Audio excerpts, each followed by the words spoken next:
దేవోక్తి కార్యక్రమాన్ని వీక్షిస్తున్న ప్రియులైన శ్రోతలందరికీ ప్రభువైన యేసుక్రీస్తు వారి శ్రేష్టమైన నామములో శుభాభివందనములు మరొకసారి మీ అందరికీ తెలియజేసుకుంటూ ఉన్నా. గత 2 వారాలు మనం దేవుని అనుగ్రహము అనే అంశాన్ని ధ్యానం చేసుకున్నాం. మొదటి భాగం భౌతిక సంబంధమైన దేవుని అనుగ్రహం ఏంటో మనం చూసాం. అలాగే రెండో భాగం ఆత్మ సంబంధమైన దేవుని అనుగ్రహాన్ని గురించి మనం చూసాం. ఈరోజు ఈ యొక్క అంశం ముగింపులో మూడవ భాగం సిద్ధాంతపరమైన దేవుని యొక్క అనుగ్రహము మన పట్ల ఎలా ఉన్నది అనేటువంటి విషయాన్ని మనం చూడబోతున్నాం. ఇది చాలా ప్రాముఖ్యమైనటువంటి భాగం.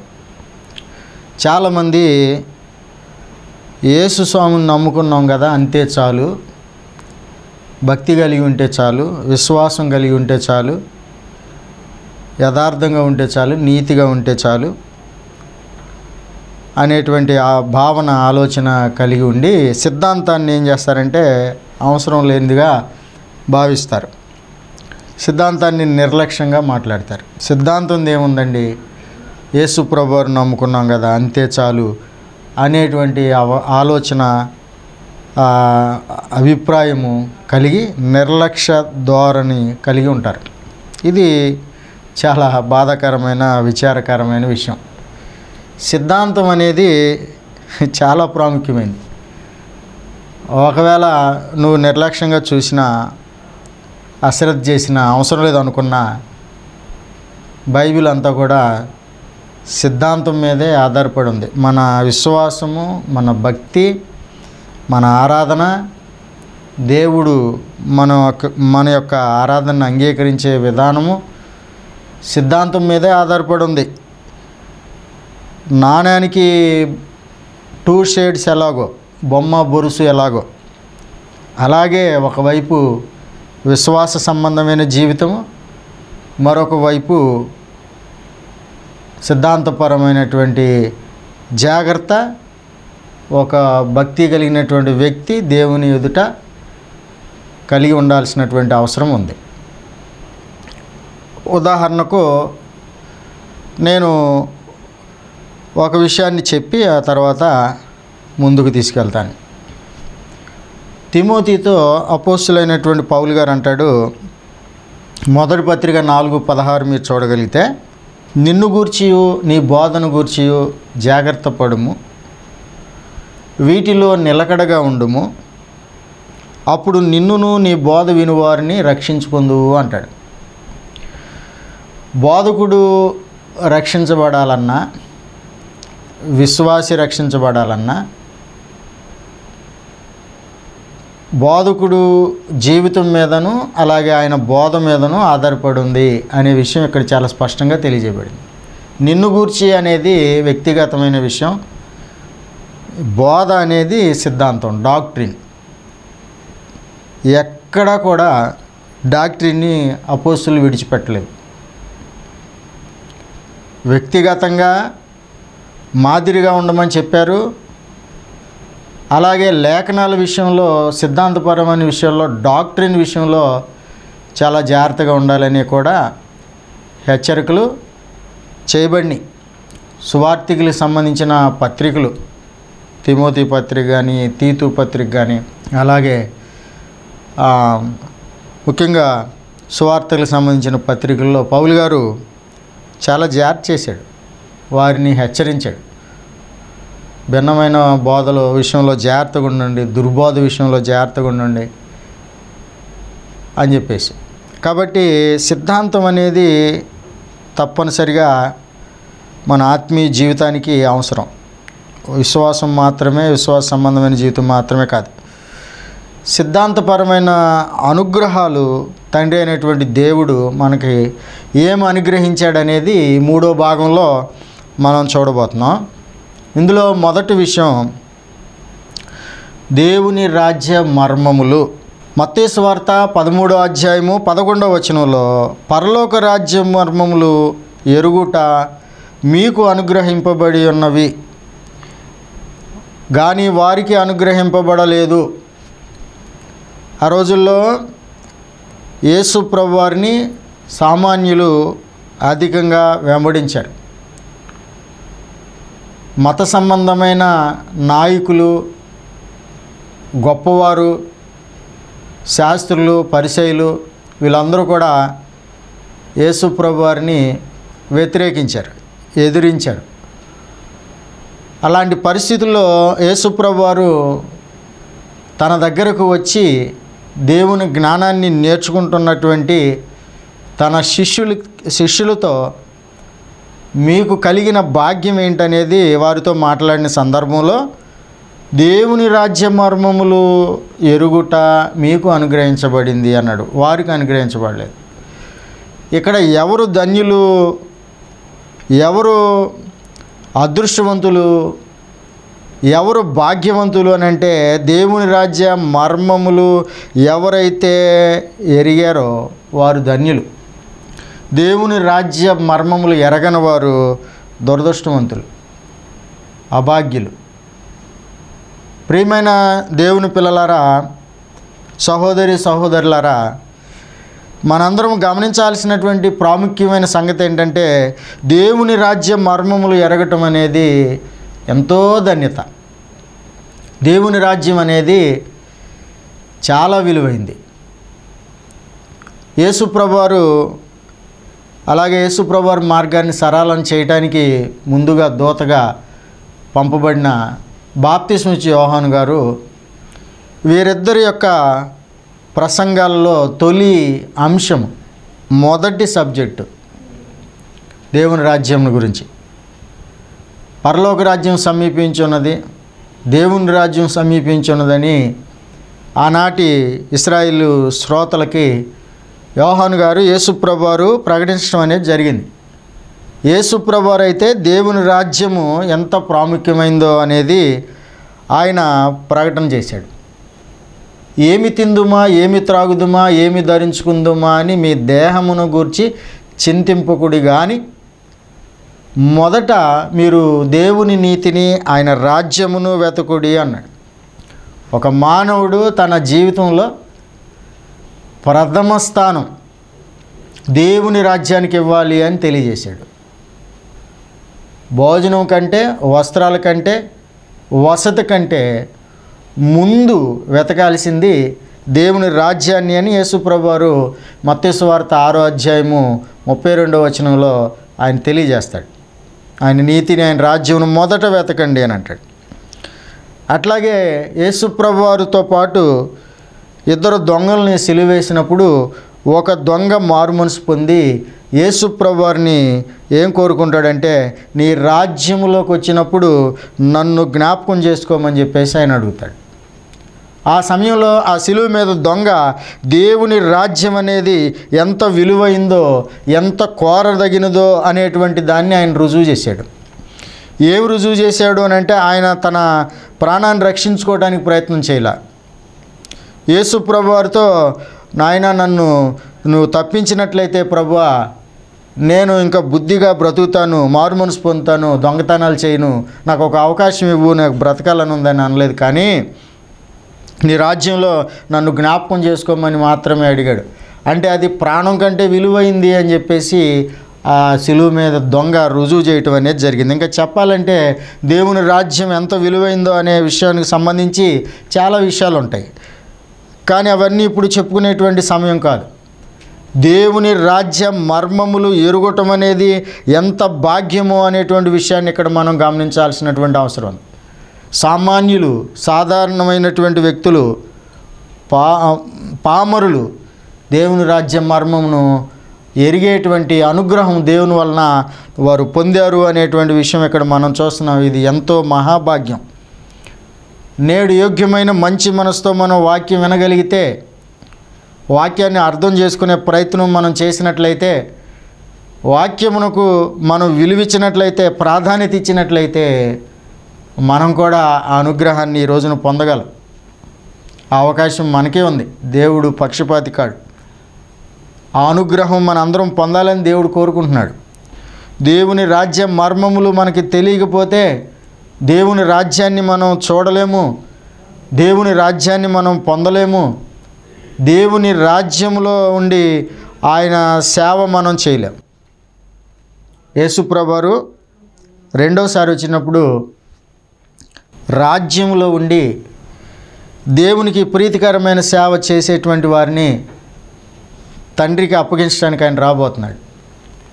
మీరు కొరింథీ మొదటి పత్రిక 15వ అధ్యాయం 25వ వచనాన్ని 24, 25 వచనాలు చూడగలిగితే ఈ మాటలు ఉన్నాయండి.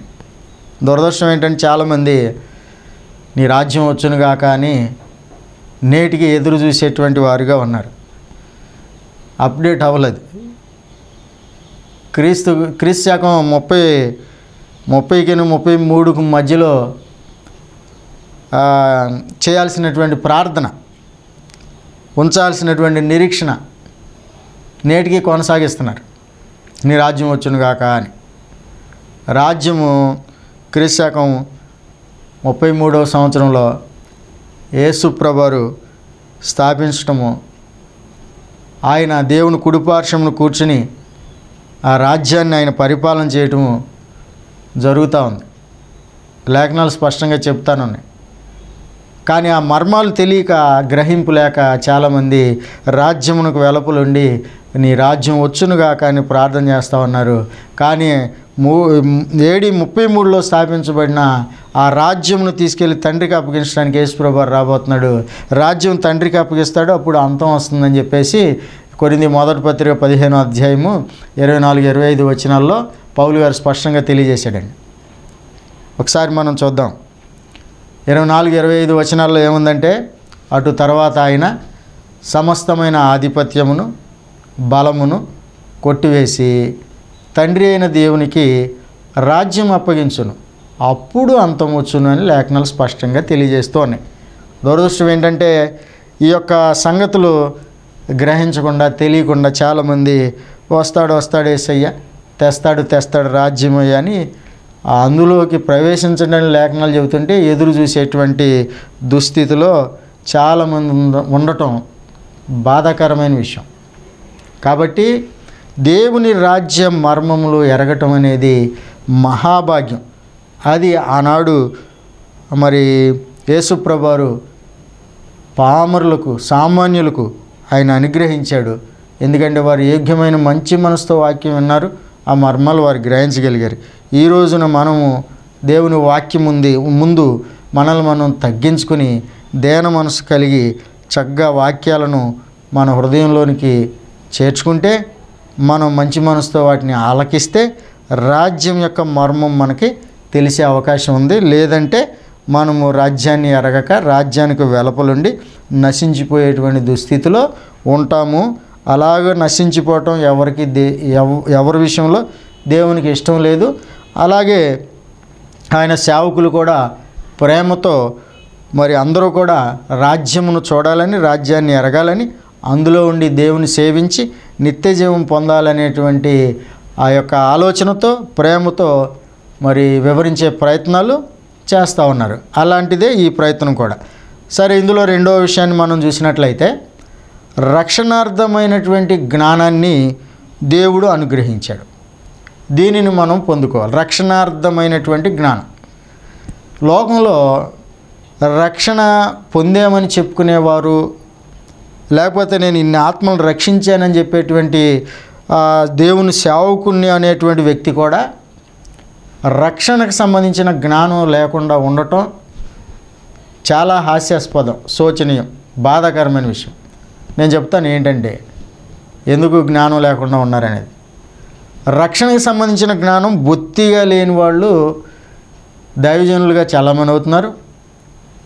అలాగే వేల మందిని నడిపిస్తున్నారు, పెద్ద పెద్ద చర్చి బిల్డింగ్లు కడుతున్నారు, మరి గొప్ప గొప్ప సేవలు చేస్తున్నామనేటువంటి భ్రమలో ఉన్నారు. కానీ రక్షణ వాక్యానుసారంగా ఎలా ఒక వ్యక్తి పొందుతాడు అనే విషయాల మీద దేవుని వాక్యంతో సంబంధం లేని బోధలు చేస్తూ ఉన్నారు. దేవుని వాక్యానికి భిన్నమైన బోధలు చేస్తున్నారు. భిన్నమైన బోధ ఒక వ్యక్తి రక్షణకు సంబంధించి చేస్తున్నాడంటే అతనికి దేవుని యొక్క ఆ జ్ఞానం, రక్షణార్థమైన జ్ఞానము అతనికి తెలియదు అని అర్థం. రక్షణార్థమైన జ్ఞానము తెలియని బోధకుడు ఎవరిని రక్షించలేడు. రక్షణార్థమైన జ్ఞానము లేని ఒక విశ్వాసి తను రక్షణ పొందానని భ్రమలో ఉంటాడేమో కానీ నిజానికి రక్షణ పొందగలిగే అవకాశము లేదనేటువంటి విషయము గమనించాల్సినటువంటి అవసరం ఉంది. ఉదాహరణకి నేను మీకు ఒక విషయం చెప్తాను. యేసు ప్రభువారు ఒక మానవుడు రక్షణ పొందటానికి అపోస్తులు ఏం చేయాలో చెప్పాడు.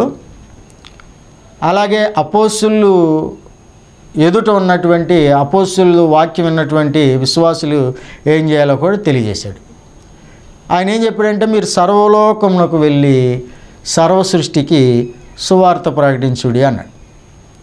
అపోస్తుల డ్యూటీ ఏంటంటే లోకంలోనికి వెళ్ళి సువార్త ప్రకటన చేయటం. అంటే సువార్త అంటే యేసు ప్రభువారు మన పాపాల నిమిత్తం చనిపోయాడు, అలాగే ఆయన సమాధి చేయబడ్డాడు, నూతన జీవము మనం పొందినట్లుగా, మనకి నీతి కలిగేటట్లుగా ఆయన మరణాన్ని జయించి తిరిగి లేచాడు. ఈ విషయాలు మీరు నమ్మినట్లయితే యేసుక్రీస్తునందు మీకు విమోచన, పాపక్షమాపణ దొరుకుద్దని ప్రకటించడం. పాపక్షమాపణ, విమోచన పొందడం కొరకు మీరు నమ్మాలి, బాప్తిసం పొందాలి అని వాళ్ళు చెప్పాలి. అలాగే సువార్త వినినటువంటి వ్యక్తి నమ్మాలి, క్రీస్తులోనికి బాప్తిసం పొందాలి. 1 సువార్త వినాలి, 2 నమ్మాలి, 3వది బాప్తిసం పొందాలి. ఆ తర్వాత రక్షణ పొందుతారు. ఇది లేఖనం చెప్తుంది.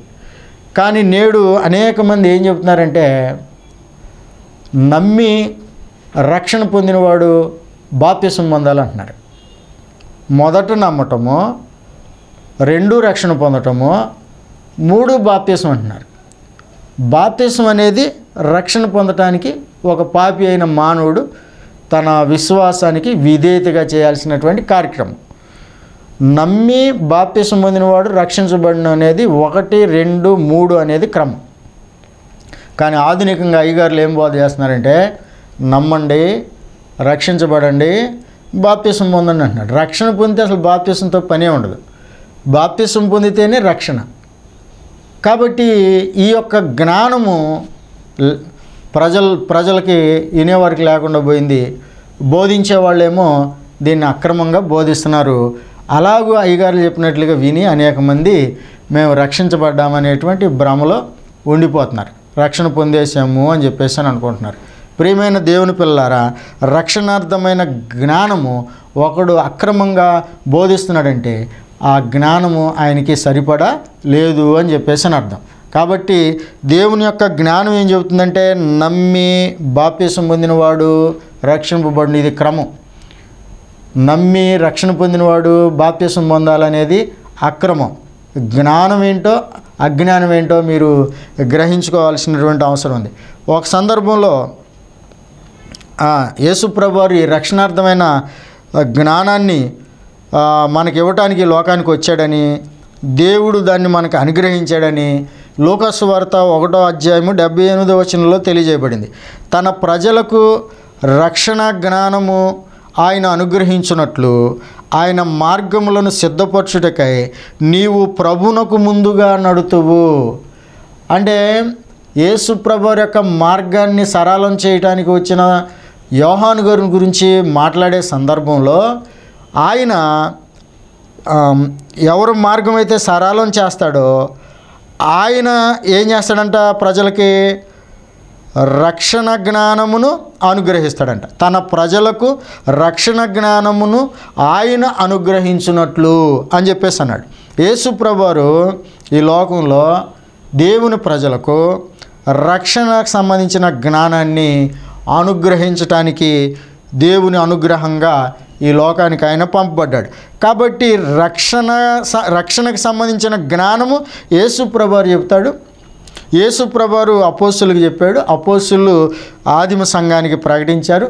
ఆదిమ సంఘము ఎలాగూ రక్షించబడ్డారో అనేది మనం జాగ్రత్తగా పరిశీలన చేసినట్లయితే, గమనించినట్లయితే, ఆదిమ సంఘములో రక్షించబడిన వారి యొక్క ఉదాహరణలే రక్షణకు సంబంధించిన జ్ఞానంగా మనం తీసుకుని ఆ మాదిరిగా ఆ ప్రకారంగా మనం రక్షణ పొందడానికి ప్రయత్నం చేయాలి. అంతేగాని ఆధునికంగా అయ్యగారులు ప్రవేశపెట్టినటువంటి పద్ధతులు లేకపోతే వాళ్ళు మార్చినటువంటి విధానము, లోకంలో ప్రస్తుతం బైబిల్తో సంబంధం లేని విధానంలో ఇదిగో మీకు రక్షణ పొందాలంటే ఇదిగో ఇన్ని రోజులు ఉపవాసం ఉండి ప్రార్థన చేయాలి, లేకపోతే ఇదిగో రక్షణలో కూర్చోవాలి ఇన్ని వారాలు, లేకపోతే ఇంకా ఏదైతే బైబిల్తో సంబంధం లేనటువంటి విషయాలు చెప్తారో అది రక్షణకు సంబంధించిన జ్ఞానం కాదు అనేటువంటి విషయాన్ని తెలుసుకోవాల్సినటువంటి అవసరం ఉంది. ఒకవేళ వారు చెప్పినట్టు మనం చేసినట్లయితే అది జ్ఞానం కాదు. కాబట్టి మన ఆసక్తి జ్ఞానానుసారమైంది కాకపోతే, మన కార్యము వాక్యానుసారమైంది కాకపోతే రక్షణ పొందలేని పరిస్థితిలో ఉంటామనేది కూడా మనం గమనించుకోవాల్సినటువంటి అవసరం ఉంటుంది. ఒక సందర్భంలో ఇశ్రాయేలీల గురించి అపోస్తలుడైన పౌలు గారు ఆయన యొక్క హృదయ అభిలాషను అట్లాగే ఆయన యొక్క ప్రార్థన గురించి చెప్తాడు. ఇశ్రాయేలు కొరకంట వారు రక్షణ పొందాలని నేను ప్రార్థన చేస్తున్నాను, వారి కొరకు నేను హృదయ అభిలాష కలిగి ఉన్నాను అని చెప్పేసి రోమపత్రిక 10వ అధ్యాయం 1-2 వచనాల్లో చెప్తాడు. వారి రక్షణ కొరకు నేను ప్రార్థన చేస్తున్నాను. వారు దేవుని యందు ఆసక్తి గలవారే, అయినను వారి ఆసక్తి జ్ఞానానుసారమైంది కాదు. ఎందుకంటే వారు తమ స్వనీతిని స్థాపింపు బూనుకొంచు దేవుని నీతికి వారు లోబడలేదు.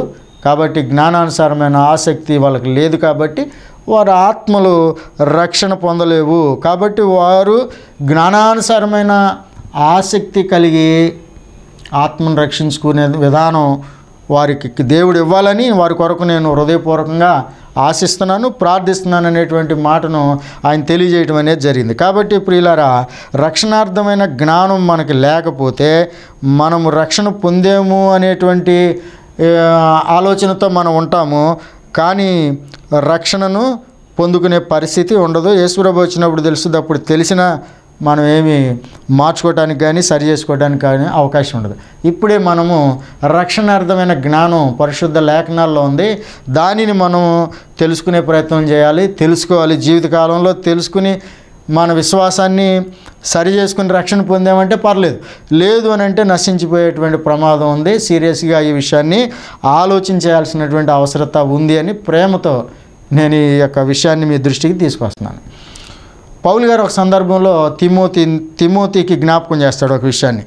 తిమోతికి రాసిన 2వ పత్రిక 3వ అధ్యాయము 14వ వచనంలో ఏమంటాడంటే, క్రీస్తు యేసునందు ఉంచవలసిన విశ్వాసము ద్వారా రక్షణార్థమైన జ్ఞానం నీకు కలిగించుటకు శక్తిగల పరిశుద్ధ లేఖనములను బాల్యం నుండి నీ వెరుగుదువు గనుక అంటాడు.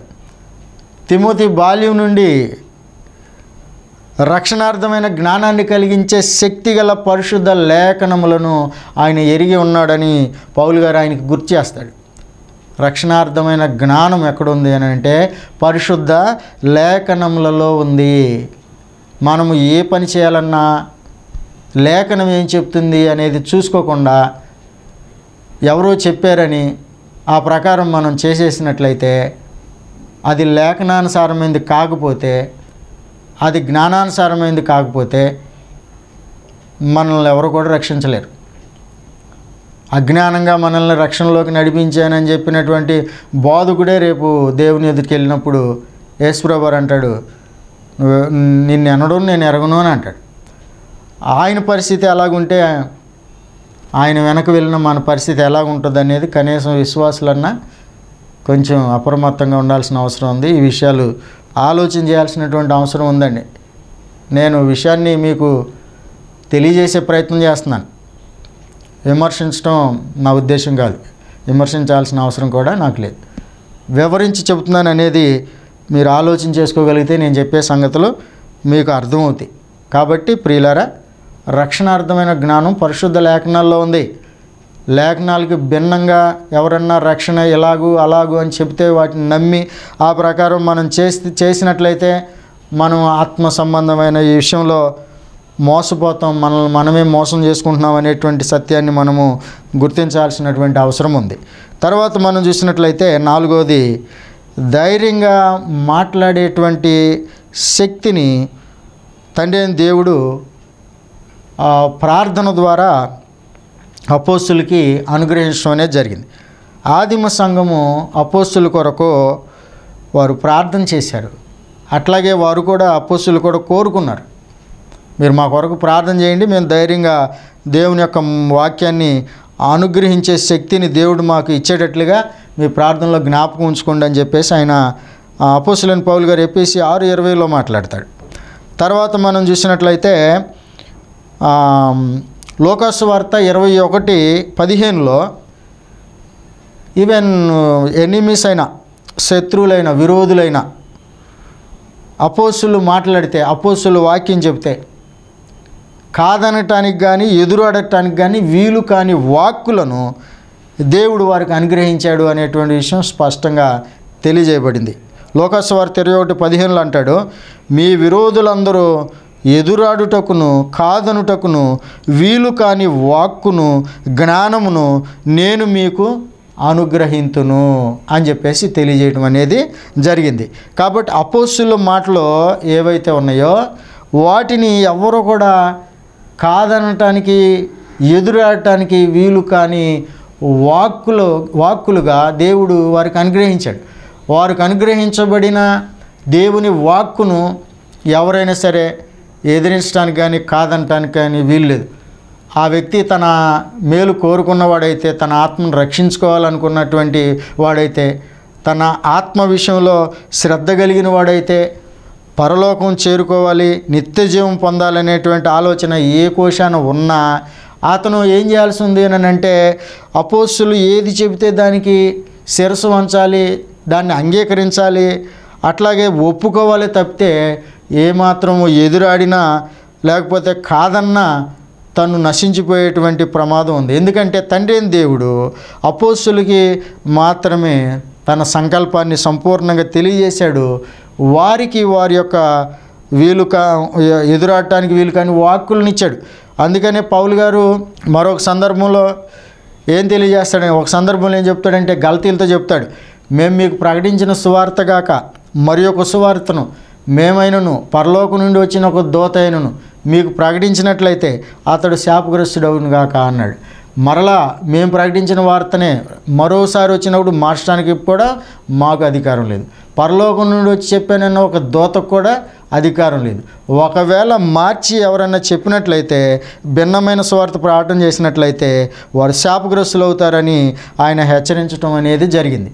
తెస్సలోనికీయులకు రాసిన 2వ పత్రిక 3:6లో అంటాడు, మా వలన పొందిన బోధన ప్రకారం కాక అక్రమంగా నడుచుకునే వారి యొద్ద నుండి మీరు తొలగిపోవాలని ప్రభువైన యేసుక్రీస్తు పేరట మీకు ఆజ్ఞాపించుచున్నాను అంటాడు. సలహా కూడా కాదు, ఆజ్ఞేది.